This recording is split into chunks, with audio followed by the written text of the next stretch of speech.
बिस्मिल्लाहिर्रहमानिर्रहीम। अस्सलामु अलैकुम। प्यारे दोस्तों, इम्तिहान में वक्त की कमी की वजह से सीक्वेंस या सीरीज़ में अगला नंबर मुश्किल लग सकता है। लेकिन अगर आप उन नंबरों में छुपा हुआ पैटर्न जान सके तो आप ऐसे सवालात जल्दी और दुरुस्त हल कर सकते हैं। पहले हम सीक्वेंस और सीरीज़ को मिसालों से वाज़ेह करते हैं कि सीक्वेंस और सीरीज़ में क्या फ़र्क है। फिर उन नंबरों में जो पैटर्न छुपा हुआ होता है उन्हें चंद सेकंड में कैसे मालूम करेंगे। तो चलिए वीडियो को आखिर तक देखें।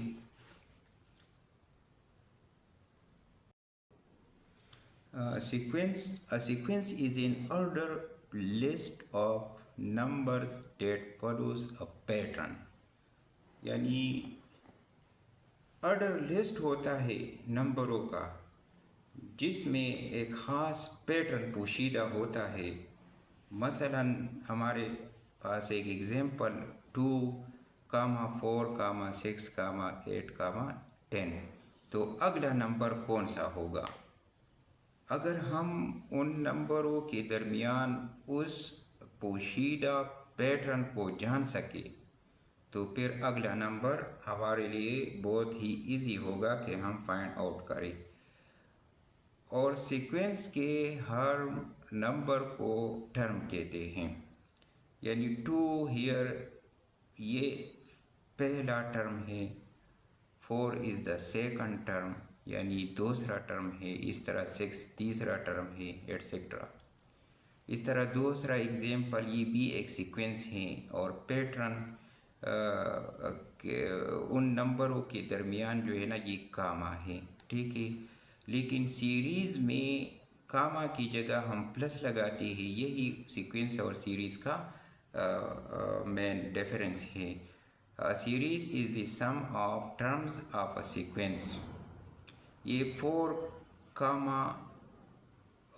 4, 9, 16, 25 इट इज़ अ सीक्वेंस। अगर कामा की जगह हम प्लस डालें तो ये सीरीज़ बन जाता है। दोनों में बस यही फ़र्क है। अब सीक्वेंस या सीरीज़ में जो छुपा हुआ पैटर्न होता है नंबरों के दरमियान, इसको हम कैसे मालूम करेंगे ताकि अगला नंबर हम आसानी से मालूम कर सके। जो अक्सर एक कॉम्पिटिटिव एग्ज़ाम में ऐसे MCQs आते हैं। इसके लिए 3 तरीक़े हैं जिसका समझना बहुत ही ज़रूरी है। तो चलिए वो 3 तरीक़े हम मालूम करते हैं कि वो कौन से हैं। सबसे पहले हम उन टर्म्स के दरमियान जो कंसेक्यूटिव टर्म्स होते हैं उनके दरमियान हमने डिफरेंस मालूम करना है। और 70% ऐसे MCQs आते हैं जो हम डिफरेंस के थ्रू अगला नंबर मालूम कर सकते हैं। यानी पैटर्न मालूम करके अगला नंबर फिर मालूम कर सकते हैं। जिस तरह 2025 में KMU MDCAT में यही एक क्वेश्चन आया था जिसको हमने मेथड 1 के ज़रिए इसको हल कर सकते हैं। ये आप देखें, ये which number comes in the missing place 200, 180, 162, 164, 132। तो इसमें जो 4 ऑप्शन दिए गए हैं इसमें कौन सा ऑप्शन करेक्ट है? नेक्स्ट नंबर को कैसे हम फाइंड करेंगे? तो यही सवाल है। हम मेथड 1 के ज़रिए हम आज इसको हल करने की कोशिश करेंगे। जबकि डिफरेंस हम उस वक्त ये मेथड यूज़ करेंगे जब वैल्यू के दरमियान आहिस्ता आहिस्ता इंक्रीज़ या डिक्रीज़ आ रहा हो तो फिर हम इस मेथड को यूज़ करेंगे। तो चलिए 200 पहला टर्म हमारे पास 200 है एंड सेकंड टर्म 180 है। उनके दरमियान अगर हम डिफरेंस निकालें 200 माइनस 180, इससे क्या आता है 20 आता है। यानी अगर हम 200 से 20 सब्ट्रैक्ट करें तो 180 आएगा ना, तो इसलिए हम इधर माइनस लगाएंगे। अब 180 और 160 के दरमियान डिफरेंस जो है वो 18 के बराबर है। मतलब ये कि 180 से 18 सब्ट्रैक्ट करें 162 आता है, लिहाजा हम इधर -18 लगाएंगे। इस तरह उन दो टर्म्स के दरमियान जो कॉन्सेक्यूटिव टर्म्स हैं उन दोनों के दरमियान डिफरेंस 160 माइनस 146 -16 के बराबर है।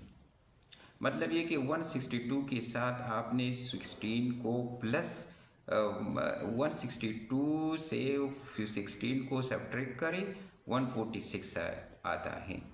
और उन दोनों के दरमियान जो डिफरेंस बनता है वो है -14। अच्छा, उन पैटर्न को अब हमने देखना है कि नंबर कैसे आ रहा है। सॉरी, ये 41 नहीं है, 14 है। कि ये नंबर कैसे आ रहा है, -20 -18 -16 एंड -14। इसका मतलब है कि अगला नंबर -12 आना चाहिए। बस इसी पैटर्न को आपने समझना है। तो -12 आता है, लिहाजा 132 से हमने 12 को सब्ट्रैक्ट करना है। अगर हम 132 132 से 12 को अगर हम सब्ट्रैक्ट करें तो जवाब में हमारे पास 120 आएगा। तो लिहाजा मिसिंग नंबर जो है वो 120 है। 120 इज़ द मिसिंग नंबर। इस तरह एक सीक्वेंस है 7, 9, 12, 17, 24। इसका अगला नंबर कौन सा है, यानी मिसिंग नंबर हमने मालूम करना है। 24 के बाद क्या आता है। तो ये नंबर जो है मतलब ये कि आहिस्ता आहिस्ता इंक्रीज़ हो रहा है, एक ख़ास पैटर्न में इंक्रीज़ हो रहा है। उसी पैटर्न को हम कैसे तलाश करेंगे। पहला मेथड जो हमारा है वो difference between two consecutive terms होता है। तो चूँकि ये आहिस्ता आहिस्ता बढ़ रहा है, लिहाजा हम डिफरेंस मालूम करने की कोशिश करते हैं। 7 माइनस 2 या 9 माइनस 7 एक ही बात है। अगर हमने 7 को 7 माइनस 9 करते हैं तो क्या आता है, -2 आता है। अगर हम 9 माइनस 7 लेते हैं तो क्या आता है, 2 आता है।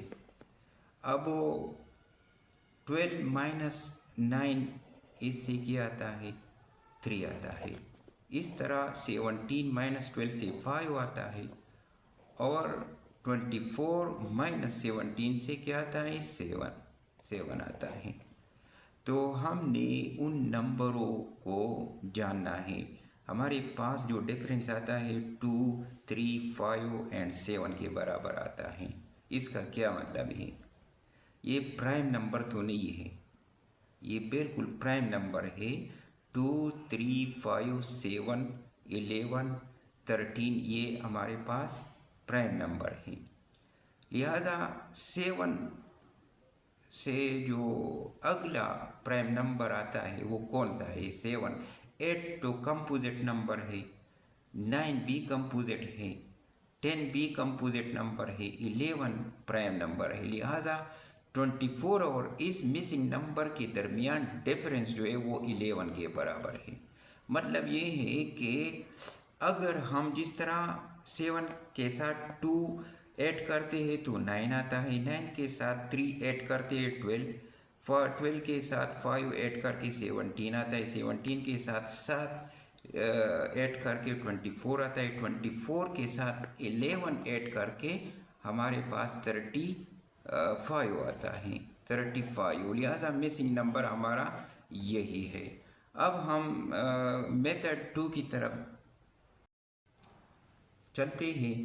तो इस मेथड में हम पैटर्न को कैसे मालूम करेंगे। अगर सीक्वेंस दी गई हो और उसमें बहुत बड़ी चेंज आ रहा हो, या बहुत कम चेंज आ रहा हो, तो फिर हम बहुत ज़्यादा या बहुत ही कम चेंज आ रहा हो, तो फिर हमने मल्टीप्लिकेशन या डिवीजन को यूज़ करना है पैटर्न मालूम करने के लिए। इसके लिए हम एग्जाम्पल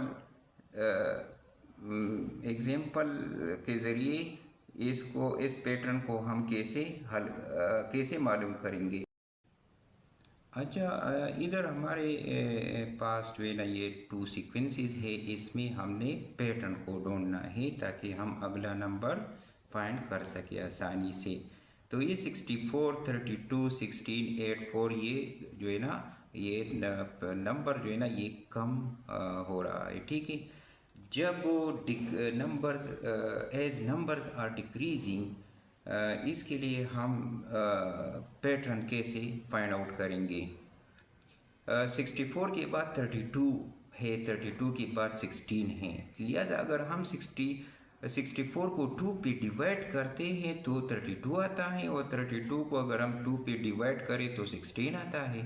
16 को 2 पे डिवाइड करते हैं तो 8 आता है, और 8 को अगर हम 2 पे डिवाइड करें तो 4 आता है। लिहाजा 4 को 2 पे डिवाइड करने से हमारे पास जो आंसर आएगा वो 2 है, लिहाजा 2 इज़ द मिसिंग नंबर। इस तरह एक और एग्जाम्पल है 3, 6, 12, 18, 16। ये नंबर इंक्रीज हो रहा है, लिहाजा अगर हम 3 के बाद 6 या 6 के बाद 12 कैसे आता है। 3 को अगर हम 2 से मल्टीप्लाई करें तो 6 आता है। 6 को अगर हम 2 से मल्टीप्लाई करें तो 12 आता है। 12 को अगर हम 2 से मल्टीप्लाई करें तो जवाब में क्या आना चाहिए, 24 आना चाहिए। चलो हम इसको 24 ही लिखते हैं, 24, क्योंकि हमने इधर 24 लिखना ही था। और 24 को अगर हम 2 से मल्टीप्लाई करें तो 48 आएगा। इस तरह ये 48 होना चाहिए था, सॉरी 48। फिर 48 को जब 3 को 2 से ज़रब देने से ये नंबर आता है, 6 को 2 से ज़रब देने से ये नंबर आता है, इसको 2 से ज़रब देने से ये नंबर आता है। इस तरह इस 48 को हमने 2 से ही ज़रब देना है। तो यही छुपा हुआ पैटर्न है जिसको हमने मालूम करना है। तो 8 दूनी 16 और 4 दूनी 8, 9। तो अगला जो मिसिंग नंबर है वो 96 के बराबर है। अब हम मेथड 3 बाद सीक्वेंस ऐसे होते हैं जिसका हमने स्क्वायर या क्यूब ही लेना होता है। स्क्वायर या क्यूब में हम इस पैटर्न को मालूम कर सकते हैं। जैसे कि हमारे पास एक पैटर्न है 1, 4, 9, 16, 25 और इधर मिसिंग नंबर हमने फाइंड आउट करना है। तो अब इस पैटर्न को हम कैसे मालूम करेंगे। अगर हम 1 के बाद 4 आता है, 4 के बाद 9, 9 के बाद ये परफेक्ट स्क्वायर में आते हैं। नंबर परफेक्ट स्क्वायर है सारे के सारे, लेकिन आया कैसे। अगर हम 1 का स्क्वायर ले, 2 का स्क्वायर ले 2 2 ज़ा 4, 3 का स्क्वायर ले इस तरह 4 का स्क्वायर लेते हैं, इस तरह 5 का स्क्वायर लेते हैं, तो अगला नंबर जब 1 2 3 4 5 इस तरह इंक्रीज हो रहा है बाई 1, लिहाजा 5 के बाद 6 होना चाहिए। और इधर जो है ना सब भी स्क्वायर है, लिहाजा हम 6 का भी स्क्वायर लेंगे। तो अगला नंबर या जो मिसिंग नंबर है वो 6 ज़रबे 6 यानी 36 ही आएगा। अब जो है ना स्क्वायर के ज़रिए पैटर्न मालूम करना है तो हमने इस तरह फाइंड करना है। अगर क्यूब के ज़रिए फाइंड करना है तो हम उन सीक्वेंस में जो टर्म्स है उनको हमने देखना होगा कि आया ये स्क्वायर किसी नंबर का स्क्वायर है या क्यूब है। तो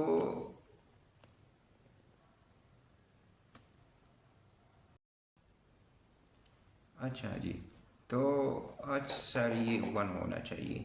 तो 1 का अगर हम क्यूब ले लें तो वापस 1 आता है।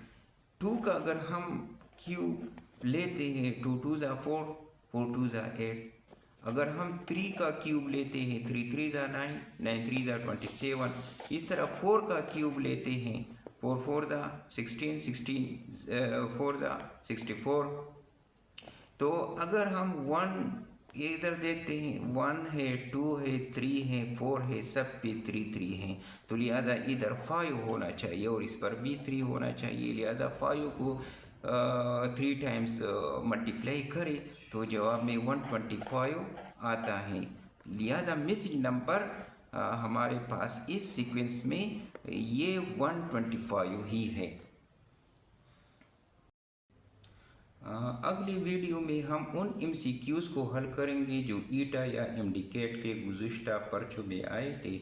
वीडियो अच्छी लगी तो लाइक ज़रूर करें और चैनल को सब्सक्राइब करें।